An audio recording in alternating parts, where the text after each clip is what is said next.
Cédric, Geneviève, on vient de compléter une journée de compétition ici au Centre des Congrès, une première ici à Québec pour vos joueurs en près de 4 ans. Qu'est-ce que vous retenez de cette journée-là? C'était une très grosse journée. On sentait beaucoup de fébrilité des athlètes. Ils étaient un peu stressés de performer devant leur public chez eux. Souvent, on est à Montréal, il n'y a pas grand monde qui nous encourage.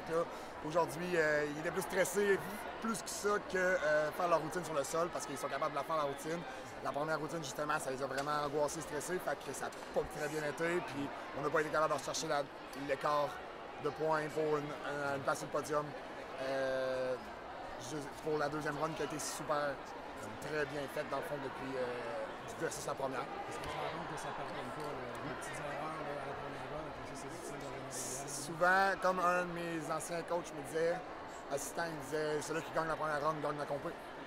Fait que c'est encore ça aujourd'hui, même si le pointage différencie, ben si tu performes bien la première run, la deuxième run, tu devrais souvent avoir beaucoup de chances de gagner ou de bien te placer. Puis souvent aussi les équipes qui hit les deux runs sont encore plus de chances de bien se placer en dormir. On retient le positif parce que, comme tu l'as dit, la deuxième run a bien été quand même. Oui, je pense que ce qu'on a appris de notre équipe, c'est qu'ils sont capables de se relever. Là. Ça n'a pas été facile. Ça a été un bon défi d'être capable de faire une belle routine après la première qu'ils ont faite. Mais ils sont tous les manches, ils ont travaillé en équipe, ils se sont encouragés, puis ils ont fait une deuxième performance qui nous a rendus tous fiers. Y a-t-il des athlètes qui sont distingués plus que d'autres en particulier aujourd'hui? Je sais que c'est un sport d'équipe évidemment, mais est-ce qu'il y a des noms que vous avez en tête que vous voyez qui méritent d'enchaîner la performance? On aime ça nommer les personnes qui font vraiment la bonne job, mais souvent dans l'ombre parce qu'on n'y pense pas trop. Aujourd'hui, Maya Quentin, écoute, Maya a travaillé super bien depuis 4 ans avec nous autres. Souvent, c'est une petite base, pas trop forte, puis tout, mais elle fait sa job. Là. Cette année, on lui donne vraiment beaucoup plus de responsabilités. Elle fait tout un show au grand complet. Puis aujourd'hui, toutes ses affaires ont super bien été. Fait qu'on est vraiment content pour elle.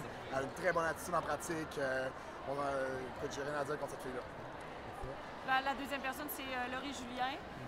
Une voltige qui n'est pas toujours mise à l'avant dans les routines, mais qui est toujours là pour ses coéquipières, qui fait toujours son travail de la bonne façon. Aujourd'hui, elle a fait 2 performances sans faute, puis ça mérite d'être souligné. Qu'est-ce qui vous attend pour les prochaines semaines? Écoute, on a 8 pratiques avant la prochaine compétition à Trois-Rivières. On va avoir un petit skill camp déjà en revenant là mardi, travailler de la technique de stunt. Après ça, on roule la routine pour essayer d'arriver en compétition, prochaine compétition sans tomber. C'est ça le but ultime, dans le fond. Parfait, merci beaucoup. Merci.